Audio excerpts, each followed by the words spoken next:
Hey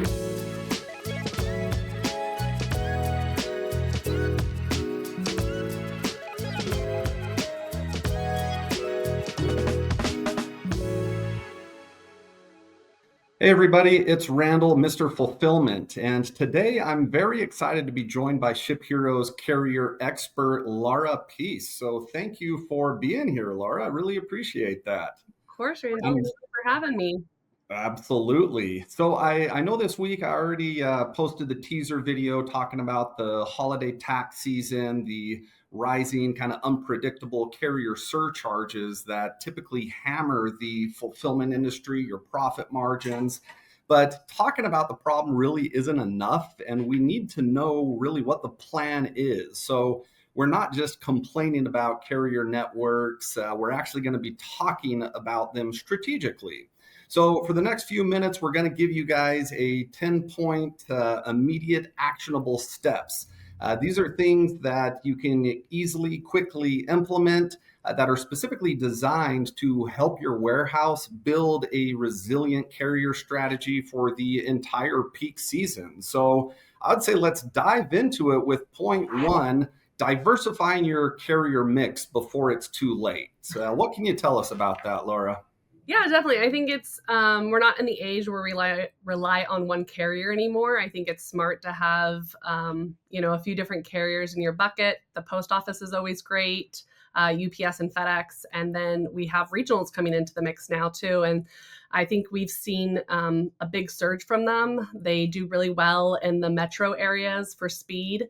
So if you have rates from regionals already, from them, it's great to implement them into your carrier portfolio currently. Absolutely. Because I know when I was first starting my warehouse, and again, I've been in this business for nearly 20 years, and really the only options a lot of people had were the major carriers, right? FedEx, UPS, USPS, and maybe DHL peppered in there.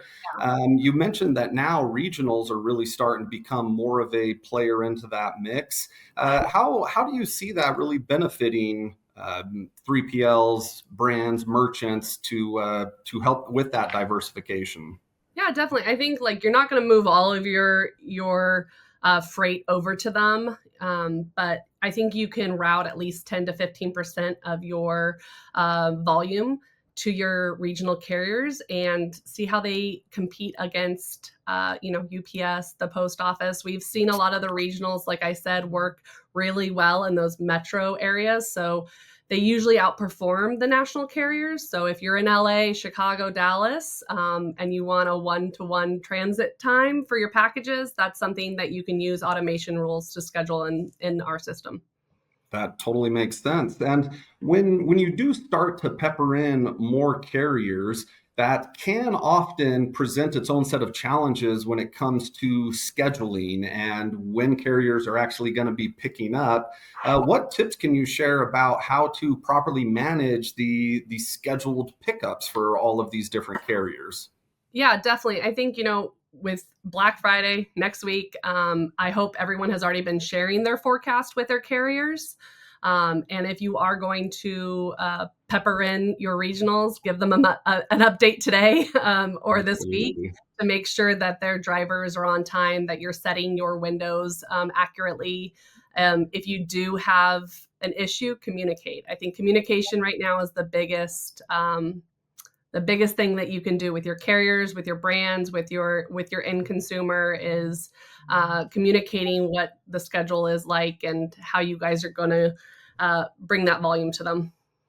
I couldn't agree more. I mean, I've seen it firsthand several times that as the volumes start to go up, if you're not communicating with your reps and your carriers, if they don't have capacity on their trucks, I mean, oftentimes you're just SOL, they may not be able to send another driver back out that evening. So I'm glad you brought that up because it is imperative and very critical that you communicate your forecasted volumes to make sure that they have enough room on their truck so your mail doesn't get left behind.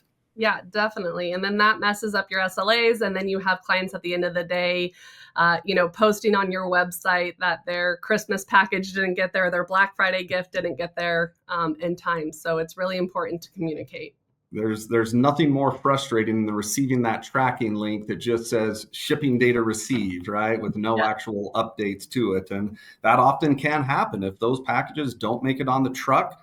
That's what your customers are going to see. So making sure you have those scheduled pickups, communicating with the carriers, those are all great subjects. So we've already talked about diversifying the carrier mix, using the regionals to pepper in there, scheduling the pickups. The second group that I kind of wanted to dive into here is automations and cost controls. What can you tell me about that? Yeah, definitely. I think, with the ShipHero, we make it really easy to automate, which if you want a 2-day rate and with your packages, you're able to do that in the system with automation rules. So really taking little teeny tweaks. I wouldn't go and overhaul your system right now, but making tiny tweaks to make a huge difference in the system with, the automation gives you the speed, the stability, and the consistency when your warehouse is at its max pressure. So you definitely use your automation rules, make sure that they are working to your advantage to schedule. If you do get, like you just mentioned earlier, Randall, if UPS or FedEx comes to you and they're like, we're at capacity, you need to move, you need to be able to switch an automation rule to switch your freight over to another carrier.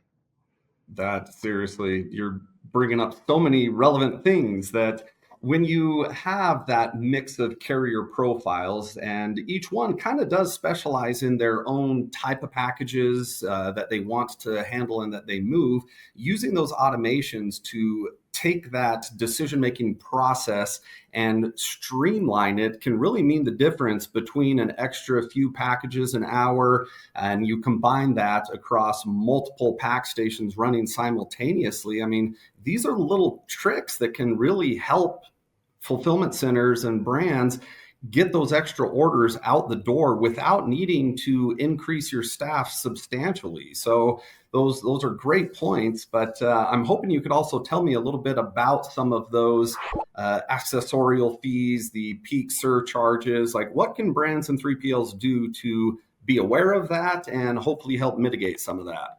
Yeah, with some of our carriers that we have with ShipHero, we have peak surges waived this year, which is amazing. But if you're not on our rates, that is okay. There's still ways that if you get in your peak surcharges, you're still able to catch some of those repeats. So looking at your top 10 SKUs for oversize or DEM penalties are important. Your volume, if you're hitting your capacity where you're going to get a demand surcharge, maybe after you are getting close to that, again, using automation rules to turn on another carrier so that you're not getting hit with those extra demand surcharges this year. Totally fair. And I know you did mention, some of those accessorials that get added on. One of the ones that always frustrated me the most was the address updates, right? We already went through the process of getting the label printed, getting the box shipped out, just to come to find out that I get a charge on my invoice after the fact because the carrier had to update the address. So what tools does ShipHero provide? What can we help our customers with when it comes to address validation so we can hopefully avoid those? Yeah, one great thing about our system in ShipHero is that our address validation is defaulted on. We go off the post office address validation, and if the address comes in and it looks wrong or funky, we automatically put a hold on it so that then you can have somebody on your team go and validate that address to make sure it is correct and then push it back through the system. So there's no slowing your pickers and packers down. Get it out right the first time. Saves a lot of stress and headache down the road. I couldn't agree more. So just moving right along then, now that we've already talked about automating those carriers, managing the accessorial fees, address validations, getting into more of this nitty gritty with the actual customer experience and the transparency that 3PLs or brands want to provide. What can you tell me about like the carrier cutoff dates? When do packages actually need to be out to ensure they get delivered by the holidays to meet those SLAs? Yeah, the national carriers and the regionals have all given their cutoff dates. So if you need help with that, I would reach out to your carrier rep, or you can reach out to your CSM or myself to help you update those. But I think it's really important to make sure that our 3PLs and our brands are all communicating the holiday cutoff date, so that the end consumer can shop without any worry of their packages not getting there by the holiday. And just remind me, but there are different cutoff dates for ground shipping versus Yes, express shipping, right? So there being are. aware, right, of what service customers are paying for to make sure that you are still hitting that cutoff date for that particular shipping service is going to be very important to pay attention to. Exactly, Randall. I couldn't agree more. What about tracking and optimizing the performance? Because oftentimes, the delays are inevitable. So what data should we be monitoring to pivot volume away from a specific carrier that might be having delays? What can you tell me about that? Yeah, I mean, delays always happen. It's the holiday capacity, weather happens. So we can't really control all that, but we can control what happens in the system.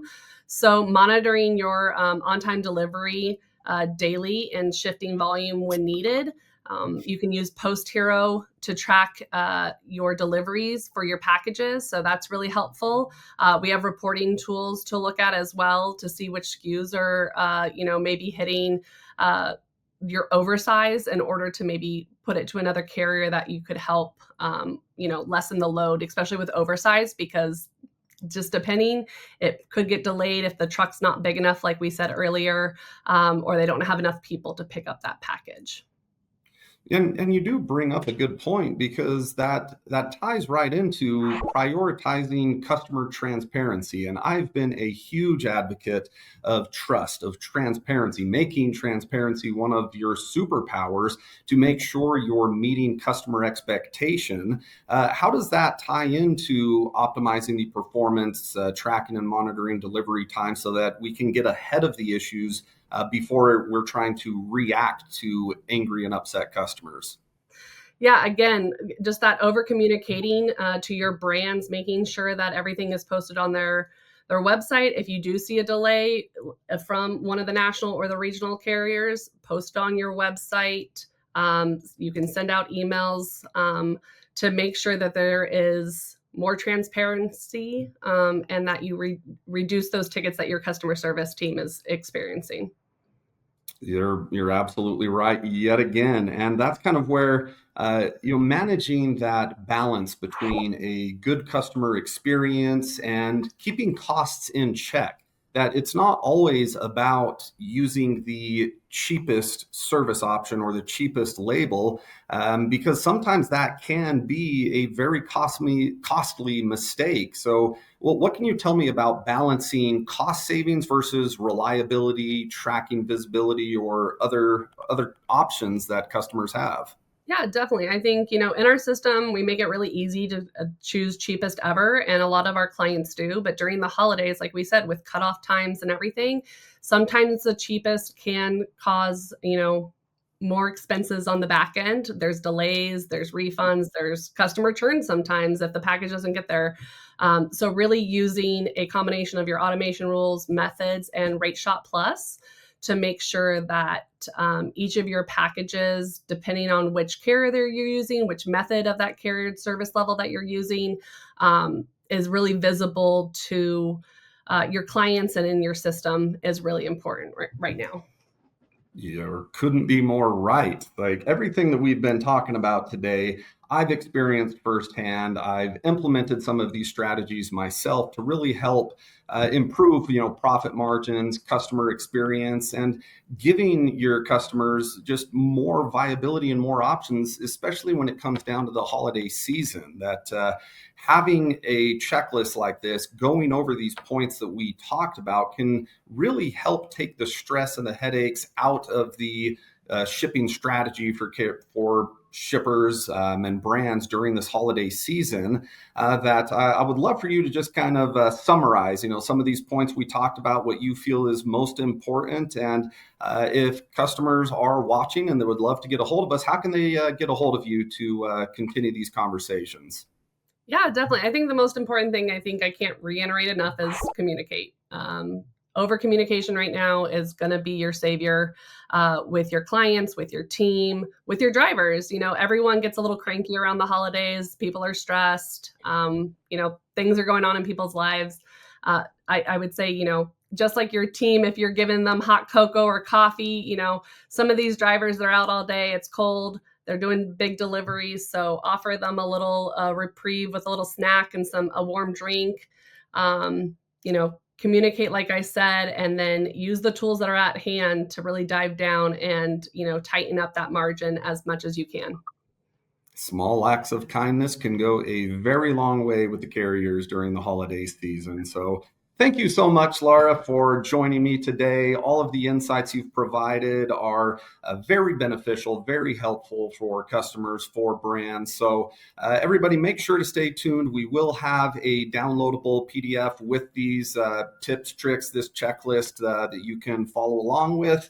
And I would encourage everybody to start implementing these strategies and these points to connect with Lara, connect with ShipHero, your CSMs, to find out how we can continue to dive into these in your operation and hopefully help provide some benefit this holiday season. So thank you again, Lara. I really appreciate having you on today. Thank you, Randall. I appreciate you.